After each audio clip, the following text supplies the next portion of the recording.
today's interview is one of my best friends. Her name is Emma, and I'm so excited because I'm able to do this interview in person. We were able to connect in Madison at a fundraiser I was hosting. Before I jump into the interview, I have to tell you about how we met. So in 5th grade, I started a new elementary school. I was very awkward, and this girl came into the room and she just owned the room. She had such confidence, and I remember as a 5th grader thinking, whoa, she is very cool. And this woman, since the day I met her in 5th grade, she is just always so driven, such a hard worker, and so strong and very kind.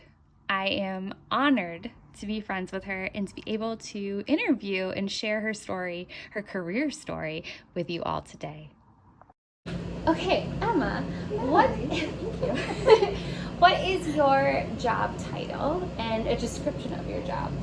So I am a licensed funeral director in Wisconsin, and I'm up in.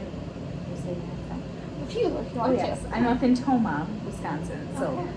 Town of 9,000.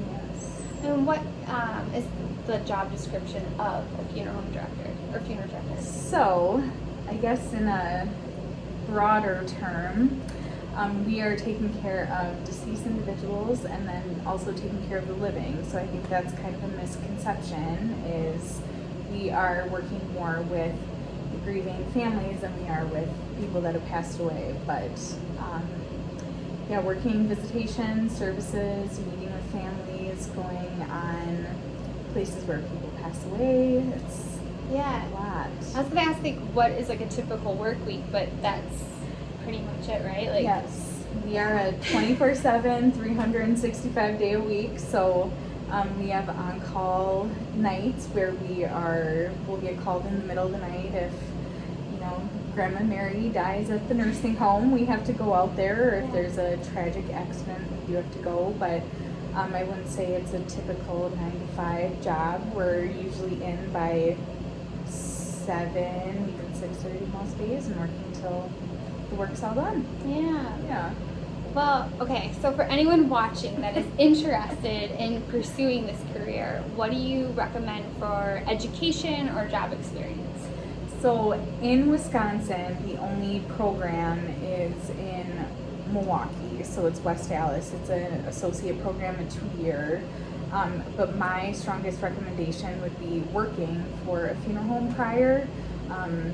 As you know, in high school, I would job shadow and work visitations and just kind of get a feel for if this was the right job for me, because I wouldn't necessarily call it a job, it's a lifestyle, because you're very committed to it. But I would say job shadow first, do your apprenticeship, and then do the schooling. Online is a big thing, but very rewarding. I love it. I can't imagine doing anything else. I've been doing it for 15 years. Yeah. So crazy. Yeah. Time flies.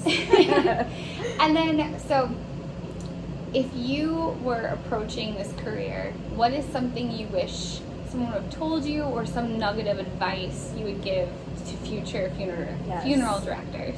I definitely think work-life balance. With any job, you need to be able to separate yourself. I'm very lucky in that my husband is also a funeral director. Not that I would encourage that, but it does help to have someone that knows the schedule and knows what you're dealing with. It's a very emotionally, mentally draining job, but very rewarding, I think, especially in a small town, because we know 95% of the people we work with. So I think being able to separate from work, having extracurricular activities, whether it's hobbies or even just walking or something, it's a big thing. Yeah, no, that's a great segue. The last question I had for you is, because your job is so heavy, there's a lot of emotional and physical demands, what do you do to separate yourself, to clear your head and just be Emma? Yes. Well, I do have 2 dogs who are my world. I love them. I'm dog mom. I used to teach a bar class, a yoga bar class. I'm big into yoga, just being able, anything to separate, turn off my phone for even just an hour is a big thing. But just trying to do community things and finding happiness outside of. I see that on social media, like, yeah, I know. definitely see that. Well, my dogs are, I always say dogs are the greatest form of therapy that I have, so. Yeah. Well, everyone, this is my long-term best friend.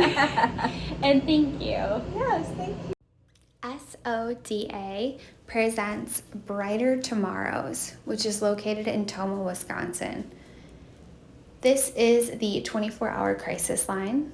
They also have a website and an Instagram. They update it with any urgent needs, any ways you can get involved in the community. Please check it out.